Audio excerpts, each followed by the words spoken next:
नमस्कार, जय हिंद, वंदे मातरम। दोस्तों, स्वागत है आप सभी का आपके अपने YouTube चैनल गुरु वशिष्ठ क्लासेस में।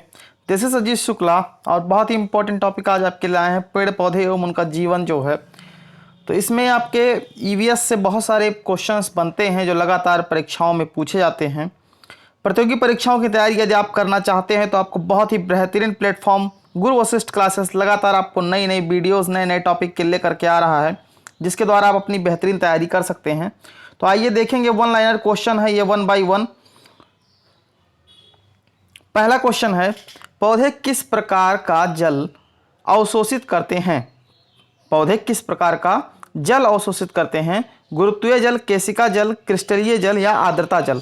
तो आपको बता दें कि पेड़ पौधे जो होते हैं ये केशिका जल अवशोषित करते हैं, जो जाइलम के द्वारा जड़ों से पौधे के विभिन्न भागों तक पहुंचाया जाता है। क्वेश्चन नंबर सेकंड, मरुस्थलीय पादप जो होते हैं अधिकतर क्या होते हैं? मांसल होते हैं, शाकीय होते हैं, परिणामवृत्तीय होते हैं या पर्ववृत्तीय होते हैं? तो मरुस्थलीय पौधे जो होते हैं ये मांसल होते हैं। ऑप्शन नंबर ए इसका बिल्कुल सही आंसर हो जाएगा। क्वेश्चन नंबर सेकंड, लगातार आप हमारे साथ बने रहें, वीडियोस आपको डे बाय डे प्रोवाइड करा रहे हैं हम नए नए टॉपिक से। निम्नलिखित में से कौन सरोवर या झील में सबसे तेजी से बढ़ता है? सिंघाड़ा, जलकुंभी, हाइड्रिला, नागफनी? तो नागफनी तो मरुस्थलीय पौधा है, इसका सरोवर या झील से कोई मतलब ही नहीं है। लेकिन जलकुंभी ऐसा पौधा होता है जो सरोवर या झील में बहुत तीव्र गति से वृद्धि करता है। तो ऑप्शन नंबर 2 इसका बिल्कुल सही आंसर हो जाएगा। क्वेश्चन नंबर 4 आपके सामने है, वनों के पेड़ों की छालों पर उगे मिलते हैं? निम्नलिखित में से क्या है जो वनों में पेड़ों की छालों पर उगा रहता है? जीवाणु है, कवक है, मांस है या लाइकेन है? तो लाइकेन जो होता है ये पेड़ पौधों की छालों पर हमें उगा हुआ मिलता है वनों के अंदर। तो ऑप्शन नंबर 4 इसका सही आंसर हो जाएगा। क्वेश्चन नंबर 5 आपके सामने इस समय है, निम्नलिखित में से कौन सा कारक किसी स्थान की वनस्पति को निर्धारित करता है? प्रकाश, वर्षा, मृदा या मृदा जल? तो प्रकाश हर जगह रहता है तो इससे तो कोई मतलब ही नहीं है, तो सबको मिलता है हर जगह के पेड़ पौधों को वर्षा, मृदा या मृदा जल। तो वर्षा बता दें, वर्षा किसी भी स्थान के वनस्पति को निर्धारित करती है। जैसे भूमध्य सागरीय जो वनस्पति होती है वो दूसरी होती है क्योंकि वहाँ ज़्यादा बारिश होती है। आप चले जाइए रेगिस्तान में कम बारिश होती है, वहाँ की वनस्पति दूसरी तरह होती है। आप चले जाइए पहाड़ों पर तो वहां की वनस्पति दूसरी होती है। तो वनस्पतियों का निर्धारण वर्षा से ही होता है, वर्षा ही निर्धारित करती है कि वहां की वनस्पति कैसी होगी। तो ऑप्शन नंबर 2 इसका बिल्कुल सही आंसर हो जाएगा। क्वेश्चन नंबर 6 आपके सामने है इस समय, लवणीय मृदा में उगने वाले पौधे को कहते हैं? छठा क्वेश्चन आपके सामने है। तो लवणीय मृदा में जो पौधे उगते हैं उनको हेलोफाइट्स बोला जाता है, यानी ऑप्शन नंबर 1 इसका सही आंसर हो जाएगा। आप लोग याद रखेंगे, लवणीय मृदा को वाले जो पौधे होते हैं उनको हेलोफाइट बोला जाता है। क्वेश्चन नंबर 7 आपके सामने इस समय है, सूर्य के प्रकाश में उगने वाले पौधों को कहते हैं? जो सूर्य के प्रकाश में जितने भी पौधे होते हैं, हालांकि जितने भी हमको दिखाई पड़ते हैं विजिबल है वो सारे सूर्य के प्रकाश में होते हैं, लेकिन कुछ अलग पौधे होते हैं जिनको सूर्य के प्रकाश की आवश्यकता नहीं होती है।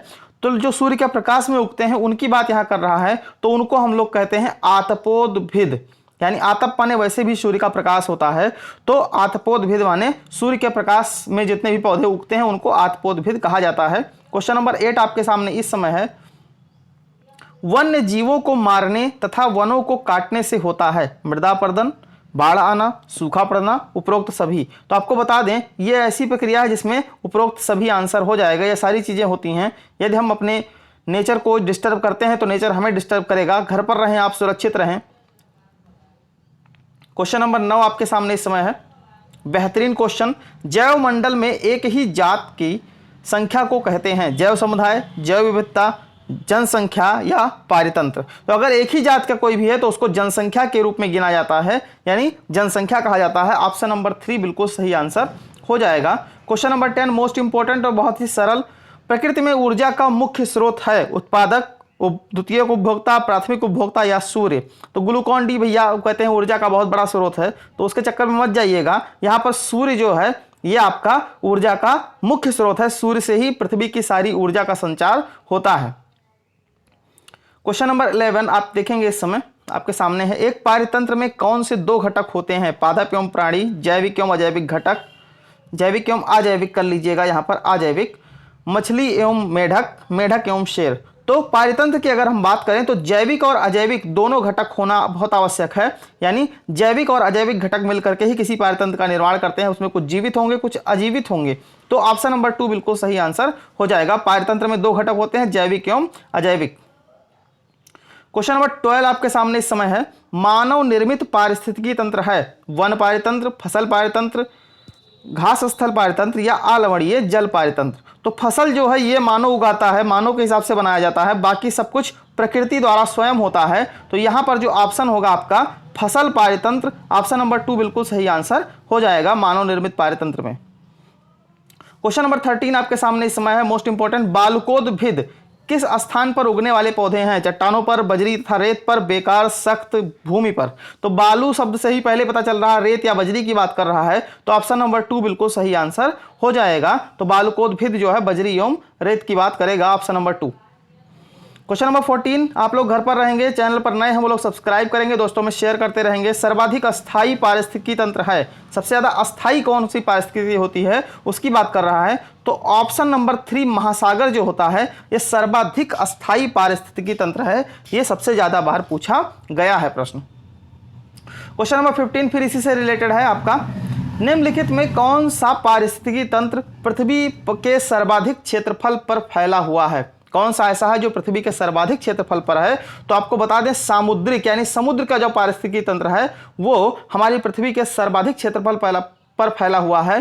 तो ऑप्शन नंबर 4 इसका सही आंसर होगा। कोरोना हारेगा भैया, देश जीतेगा। Like, subscribe and share the channel and videos. अगर आपको वीडियो पसंद आती है तो जरूर कमेंट करके हमें बताइएगा, अच्छी नहीं लगती है फिर भी आप कमेंट करके हमें बताएं कि आपको कहां पर समस्याएं आ रही हैं, या कुछ नए टॉपिक अगर आप चाहते हैं तब भी हमें कमेंट करें, उन टॉपिक्स को आपको अवेलेबल कराएंगे हम। आपका बहुत बहुत धन्यवाद। जय हिंद, वंदे मातरम।